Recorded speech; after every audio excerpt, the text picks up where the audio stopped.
Hey everyone, Nick here. So we have more Halloween Kills news. It seems like this is just a daily occurrence. So today some news dropped, actually a photo dropped of Charles Cyphers on the set of Halloween Kills. Charles Cyphers played Sheriff Lee Brackett in the original 1978 Halloween.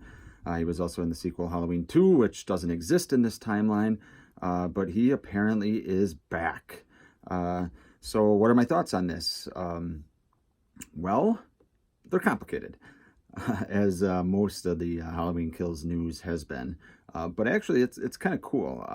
So Dave McCrae, if anyone, I assume if you're watching these videos, you should know who Dave McCrae is. He's one of the most popular YouTubers out there as far as the horror and Halloween community go.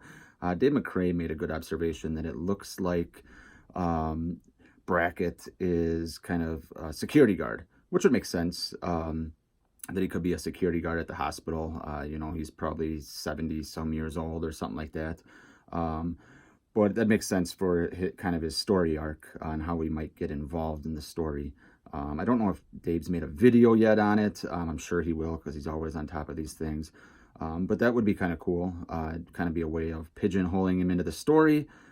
Obviously, he played an integral role, even though he's probably only in the original maybe 5 minutes. He showed up at the hardware store when then Loomis introduced himself. Well, actually, first he scared Laurie, the one good scare line, obviously. And then he was kind of with Loomis the rest of the night, listening to Loomis's fancy talk, as he said. So it's kind of cool that he's back, especially since Michael killed Annie, his daughter. So we'll see what kind of role he plays. But it brings up interesting questions. So Blumhouse is killing it marketing-wise, obviously. You got Tommy Doyle, you got Lindsay Wallace, you got Marion Chambers, Haddonfield Memorial, I think I'm missing Lonnie Lamb, and now Sheriff Brackett. Just genius to get people excited for the movie. I've said this ad nauseum. It doesn't matter unless they stick the story and stick the camera and film work and keep Michael in the shadows and all that, which they're not going to do. But it's cool that we have stuff to talk about. It's cool to see people excited for the Halloween franchise. It's just going to be interesting to see what they do with all these characters, including Brackett. Are they just going to kind of be pigeonholed into the story? Is it just going to be fan service, kind of like all the fan service in Halloween 2018? They could play the same role that Halloween 3 masks played in 2018, where you just see them for a second, and then so the audience can go, oh, there's Lee Brackett, or oh man, there's Marion Chambers, or whoever. Are they going to do that, or are they going to play an integral role in the story? My guess would be a little of both. I feel like some characters are going to have kind of a cameo for maybe 2 or 3 minutes, and some characters may team up with Laurie to help her stop Michael once and for all for the millionth time. So it'll be very, very interesting how they play that. Brackett was obviously a great character in the original Halloween. He was necessary to kind of not believe Loomis, but kind of sticking with him just in case he was wrong. And obviously his daughter was taken away.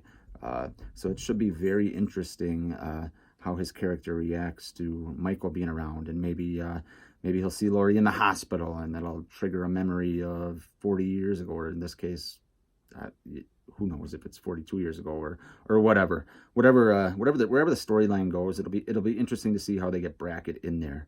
I know Charles Cyphers retired a while back. You see in the picture he's clean shaven now, but he was kind of a hillbilly kind of for a while, with a huge goatee and beard, big white beard and things like that. So he's clean shaven. So he's ready to go. He came out of retirement, I guess, for this role. We'll see if it's a cameo or not. But once again, I've said it ad nauseum. It's all going to be about execution in the story and how Michael is utilized. Hopefully, they're doing all these cameos and all this fan service for Halloween Kills, and then, for the next one, Halloween Ends, they can kind of move on and actually end the franchise once and for all, which we know will never be once and for all. But hopefully that's the way it works out. I'd like to see Laurie gone. I love Jamie Lee Curtis. I love the character of Laurie Strode, but we've had so many damn movies with her right now that I'm just sick of it. Uh, I don't understand why you get rid of the brother-sister storyline and then still have Lori involved.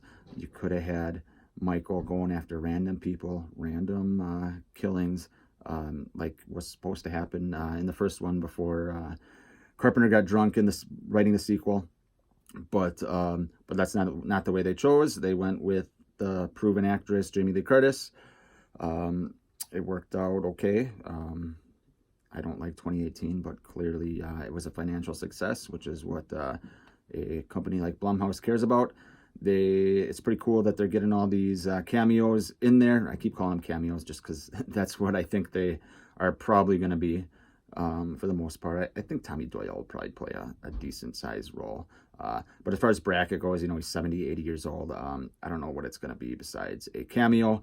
Nonetheless, it's pretty sweet that all these actors want to return to either their roots or to something they were involved in that is still popular over 40 years later. It shows the power of the Halloween community, Halloween fandom. But once again, I've said it before, I'm gonna keep saying it. You're probably gonna get annoyed with me saying it, but it doesn't matter unless the story and execution is good. So that's my thoughts on Brackett. Yeah, let me know what you think.